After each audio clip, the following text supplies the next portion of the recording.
There are endings that make no sound yet cause an earthquake in the subconscious realm of two people. Between the empath and the narcissist, that ending never comes the way outsiders imagine. It does not lie in a breakup sentence, nor in a fight, nor in the moment one of them walks out the door. The truth is that the only contract between them, that hidden covenant forged from wounds, intuition, darkness, and each other's need for a mirror, always ends long before the relationship collapses on the surface. It crumbles internally before it crumbles externally.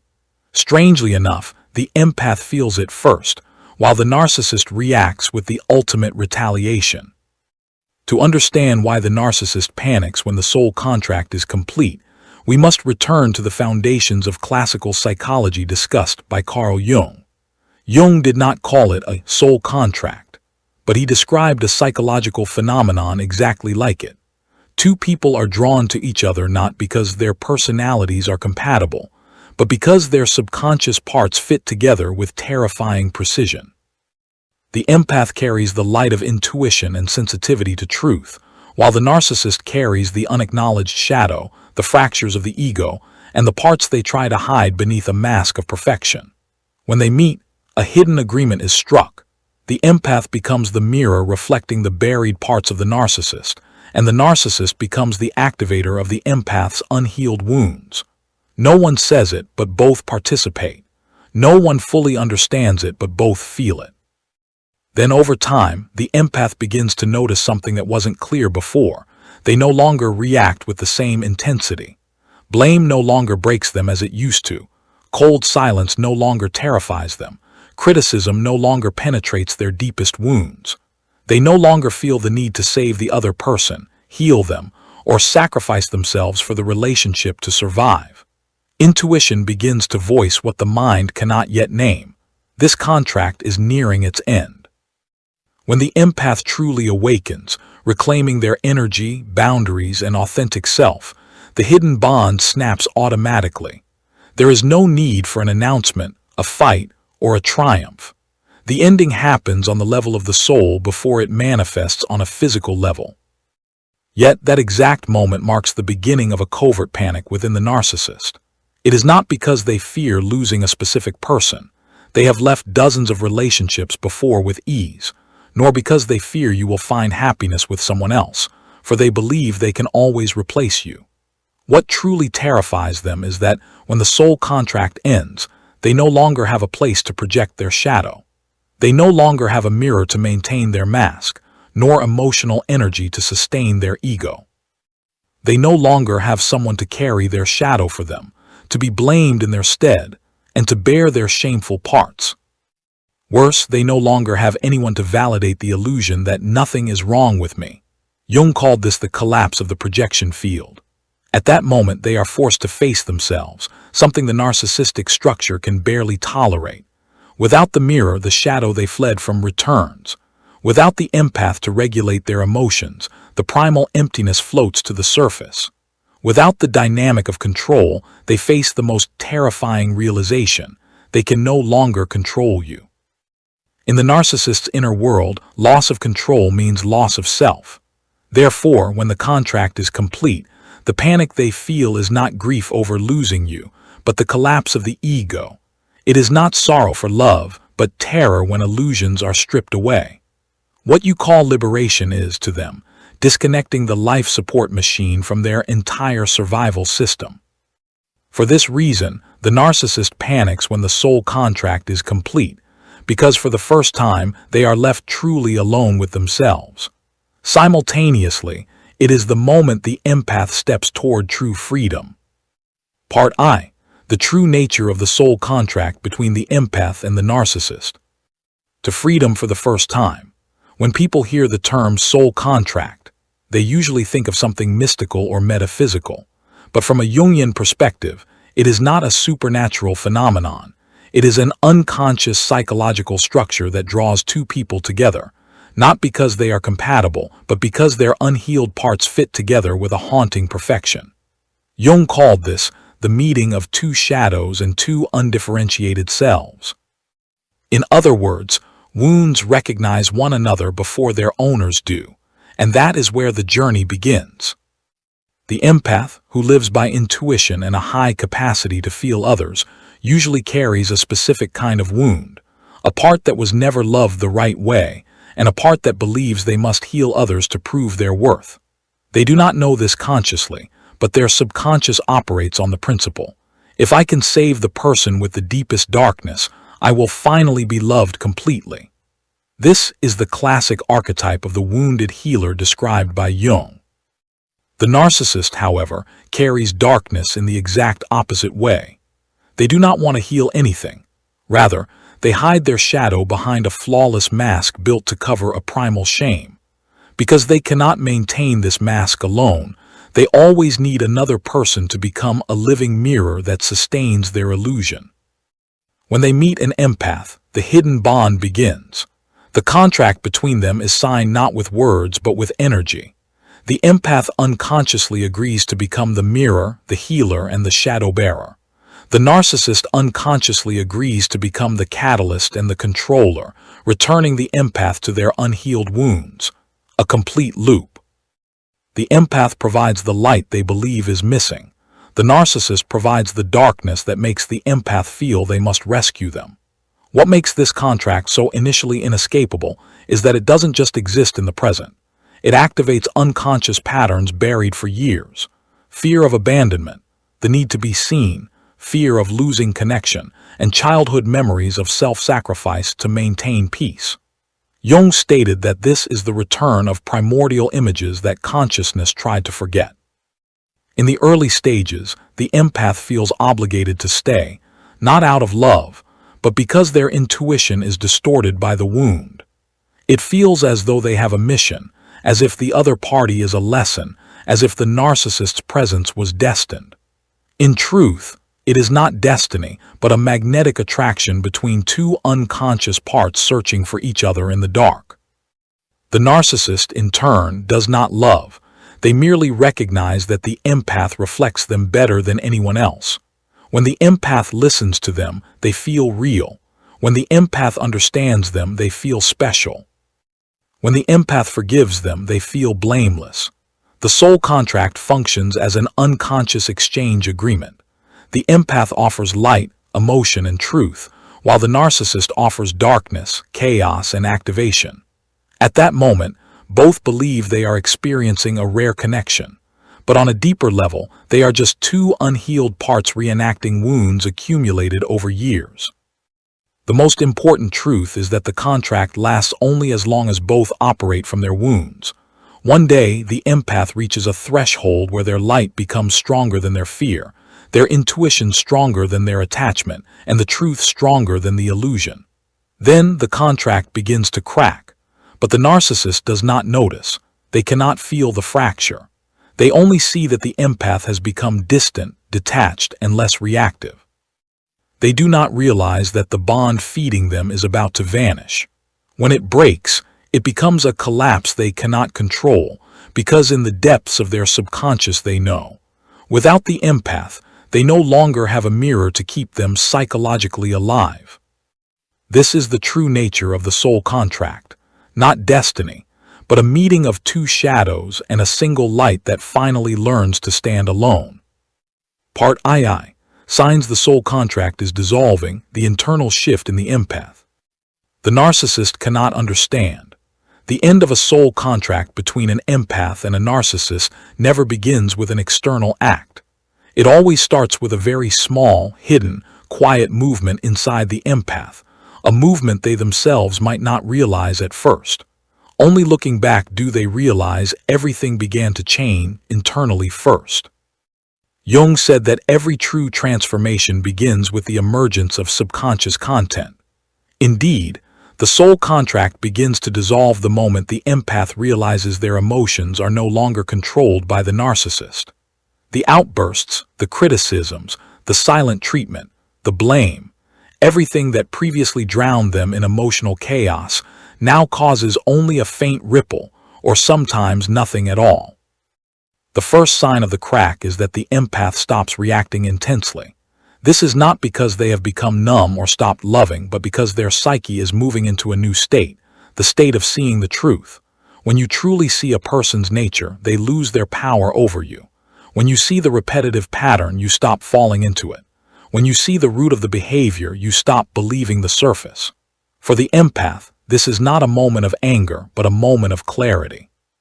Their intuition begins to speak in a language they have finally learned to trust. This is no longer right for me. This is not love. I am selling my soul for a false peace. One of the most important internal processes at this stage is the empath decoupling their emotions from the narcissists. Throughout the relationship, the empath felt on behalf of both, living the narcissist's pain as their own, justifying, healing, and regulating all the emotional work the narcissist failed to do for themselves. When the separation begins, the empath understands a profound truth. Your emotions are not my responsibility. This is the first step of energetic withdrawal, which Jung called withdrawing projections. When the empath withdraws their projections, the hope that the narcissist will change, the hope that truth will prevail, the hope that love will win, the contract immediately weakens. The contract lives on those hopes. When the empath stops hopping, the contract loses its fuel. Second sign, the empath begins asking the right questions. They no longer ask, what do I do so they won't get angry? How do I make them love me? What did I do wrong? These are questions of the wound. In the dissolving phase, they transform into questions of maturity. Why did I tolerate this for so long? How much of myself did I sacrifice for a false peace? Why did I think I had to save them? What in me attracted this connection? These are the questions Jung called descending into one's shadow. They open a door the empath was previously not strong enough to face, and once opened, the awakening begins. The third sign, which causes the narcissist's slight discomfort, the empath stops justifying and proving themselves. Their silence is not a game, but a deep exhaustion from knowing that every justification will be twisted, every boundary broken, and every truth denied. When the empath stops participating in the loop loses its power. Finally, the clearest sign that the contract is dissolving. The empath feels more peace away than close. It is not the peace of escape, but the peace of a soul finally emerging from a place where it was suffocated for so long.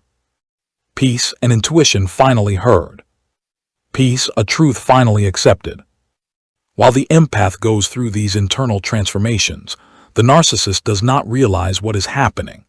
They only see that the empath has become strange, cold, and hard to control. They do not understand that the contract is cracking from within, that the empath is exiting their energetic field, and that the supply feeding their ego is fatting. When this detachment reaches a point of no return, the soul contract begins to collapse, setting the stage for the panic analyzed next.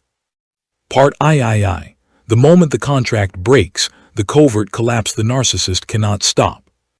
The soul contract between an empath and a narcissist never snaps in a loud, dramatic moment. It doesn't break during an argument, nor when one leaves, nor when one says, "We are done." It breaks in a very silent place that no one can hear. It breaks the exact moment the empath completely stops responding on an energetic level, when they no longer vibrate in response to the narcissist's emotions, expectations, fears, or manipulations. No one sees the exact second this happens, but it is the silent explosion that demolishes the narcissist's entire inner world. Most astonishingly, this split occurs inside the empath long before it manifests externally. Carl Jung once said, "Projections change into awareness when the horizon widens." This applies perfectly to the empath's awakening. At the beginning of the relationship, the empath projected much onto the narcissist: hope, potential, the capacity to change, the image of the person they wish them to be. These projections are the foundation of the unconscious contract. One day, the empath opens their eyes. They see the repetitive patterns, the true motives, and their own wounds. In the flash of that awareness, the projection field collapses. When projections end, the contract ends. At that moment, a subtle internal shift occurs. The empath ceases to be moved by the narcissist's behavior. Criticisms no longer hit the wound, punitive silence no longer terrifies. Sudden anger no longer induces guilt, and familiar psychological games no longer control their emotional state. This is not because they have become cold, but because they have reclaimed ownership of their emotional world. This silent moment is the true earthquake in the narcissist's psyche, because it means their mirror has disappeared, and their psychological survival system has collapsed without a sound. When the empath truly reclaims their inner life, the energy contract between them and the narcissist cracks automatically. On the narcissist's end, this moment causes deep turmoil. They do not understand why their manipulations no longer work, nor why the empath no longer reacts as before. They feel something slipping through their fingers but cannot name it. They try to compensate with charm, then with anger, then with calculated silence, then with accusations, but nothing produces the desired effect. To the narcissist, the absence of a reaction from the empath is not mere silence.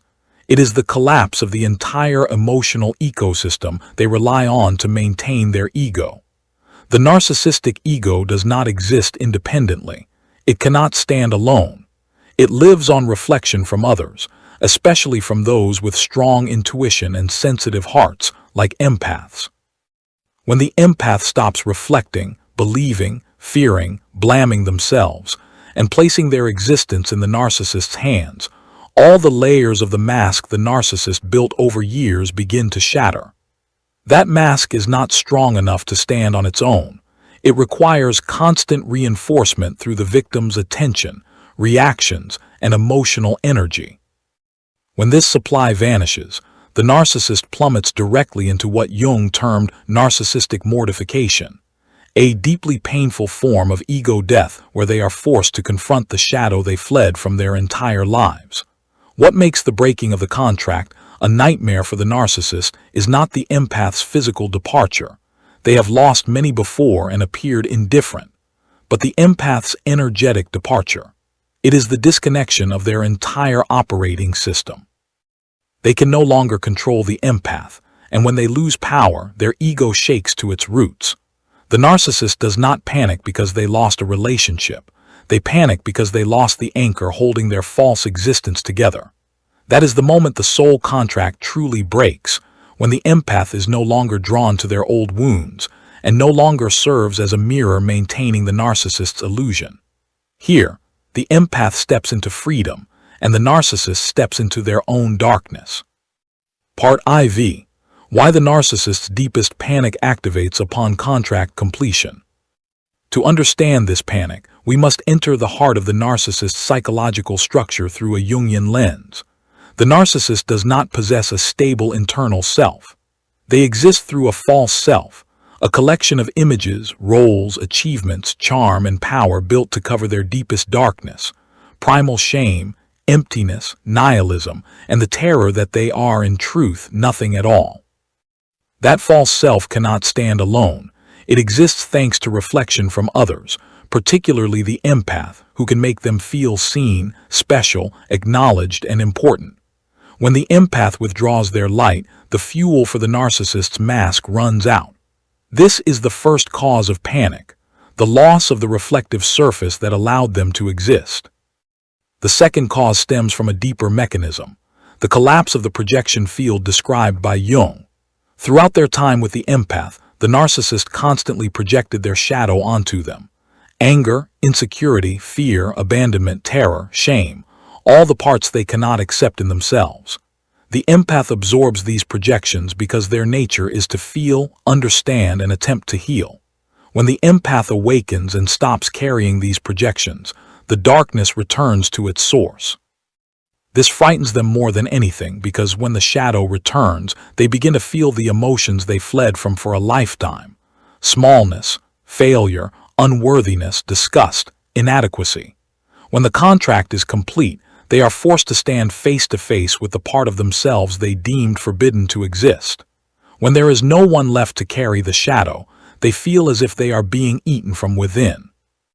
The third cause, loss of control. For the narcissist, control is not a preference but a survival system. They need to know they can hurt you, make you happy, confuse you, make you miss them, and make you blame yourself just to feel that they exist. Once the empath awakens, those energetic games stop working. No reaction, no anxious overthinking, no desperate self-fixing, no staying just to be accepted. This strikes at the core of the narcissistic ego. I no longer hold power. To them, losing control is like losing air. The fourth and most breaking cause for them, the classic fear of every narcissist, becoming invisible.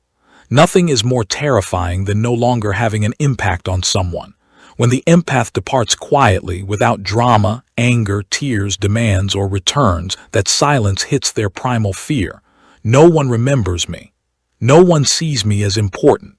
No one proves I exist. This is not just fear of abandonment. It is the fear of erasure from someone's mind, something the narcissistic ego is not built to endure. Finally, the fifth cause. When the contract is complete, they lose the only person who truly saw them and loved them anyway. The empath is the rare individual who saw the wounds, the fears, the darkness, and the parts the narcissist hid from the whole world. When the empath leaves, they lose not only the mirror, but the living proof that they were seen and still loved. This activates the pain Jung called the wounded shadow, a type of spiritual agony that forces a person to face the genuine void within. All these reasons converge into a panic that has no visible form or audible voice. From the outside, they will appear calm, happy, and fine, but inside, they are undergoing a collapse from which no one can rescue them. Part V. 5 Covert Panic Responses of the Narcissist when the soul contract completes. When the soul contract is complete, the narcissist's panic does not appear as an obvious explosion. It unfolds underground slowly, layer by layer, through familiar yet slightly altered behaviors, as if they are desperately clawing at something slipping from their hands, yet refuse to admit it. They do not panic because they lost you as a person. They panic because they lost the power, supply, and reflection that keeps their ego alive. Since the loss occurs at a subconscious level, everything they do next is driven by a deep fear they themselves do not truly understand. The hoovering attempt. They try to drag you back in, not with genuine love but with emotional signals designed to move an empath's heart. They suddenly become kind, send a nostalgic message, recall beautiful memories, or offer an apology they would never have given before. This is not an awakening, but a survival instinct. They need your emotions like a drowning person needs a breath of air. The manufacturing of chaos. When sweetness fails, they transition to chaos, the familiar language they have used a lifetime to control. Drama is their way of forcing you to respond, because your silence is more terrifying than any anger. If you get angry, they still hold power. If you become confused, they still occupy space in your mind. The smear campaign. When drama fails, they begin defaming you, constructing a version of the story where they are the victim and you are the oppressor. This is not primarily revenge, but image preservation. I am not wrong. If they allowed the slightest crack of truth, they would have to face the shadow they buried for a lifetime. The rapid replacement. They rush to find a new alternative in record time. This is not love, but panic, a system on the verge of collapse. The faster they find someone new, the deeper their underlying level of panic actually is. Strategic silence. The silence of wounded pride designed to make you believe they have moved on and that you no longer matter. Yet from the inside, that silence is their loudest scream of despair. They do not know what to do next, nor how to save themselves from the feeling that they are fading from your psychological reality. To a narcissist, being forgotten is the true death of the ego. All these 5 responses, no matter how different they seem, revolve around a single truth. When the soul contract is complete, they lose the mirror that reflected their existence. When no one reflects them, they no longer know who they are. Part VI. The empath's transformation post-contract, from shadow bearer to sovereign soul. When the soul contract is complete, what happens inside the empath is not a void, as many imagine, nor is it a sense of triumph or revenge. What occurs is a quiet, slow but profound birth, silent yet decisive for their entire spiritual journey. The empath's transformation after exiting the narcissist's energetic field is not a superficial change. It is a deep movement from the layers of the subconscious, where they were unconsciously carrying another person's shadow. This journey, which Jung called individuation, is the soul's return to itself after being lost in someone else's darkness for so long. The transformation begins with a simple truth. The empath finally feels an internal space opening within them. Throughout the contract, most of their inner world was occupied with feeling the other, understanding them, regulating their emotions, and saving them. Now a new silence emerges, the silence of return, not of threat. In that silence, the empath begins to hear their own voice, which they suppressed for years, the voice of intuition, not of fear. They realize that during all those years they were not loving, they were rescuing. They were not connecting, they were carrying. They were not sacrificing for love, they were searching for a feeling they missed in the past, to be seen, heard, and understood. This awakening may hurt, but it is the doorway to true strength. For when you understand why you stayed, you also understand why you can never go back. Then a complete detachment from the old energy occurs. The empath discovers that compassion does not mean being someone's emotional crutch, love does not mean absorbing another's darkness, and understanding does not mean allowing someone to harm you. Walking away is not a failure. Sometimes it is the only mature act that saves the soul. At this stage, the empath experiences the sovereignty of the soul for the first time. It is not a hard external shell, but the right not to be dragged into anyone else's emotional storm, a freedom they have never known before. They are no longer drawn to the sorrow of others. They do not dance to the rhythm of their reactions. They do not try to heal everyone in whom they see pain, and they do not mistake others' chaos for their responsibility. The deepest transformation happens when the empath reclaims what they were giving all along: energy, time, kindness, attention, intuition, clarity, and presence. When these return home, the empath sees their worth in a completely new light, not the light of one who gives unconditionally no matter the cost, but the light of one who knows how to choose who deserves what they have. Consequently, old wounds begin to close, not because someone healed them, but because they stopped wounding themselves by staying where there is no reciprocity.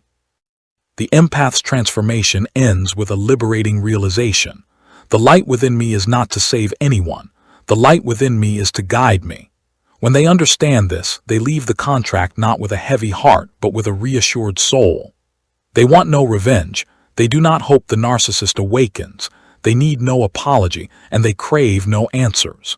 They depart quietly and decisively, as if choosing themselves for the very first time in their life. That is the moment they are no longer carrying anyone's shadow, but have become a sovereign soul deciding where its light belongs, to whom, and in what manner it serves. Conclusion. When a soul contract between an empath and a narcissist ends, the outside world may see it as just an ordinary breakup.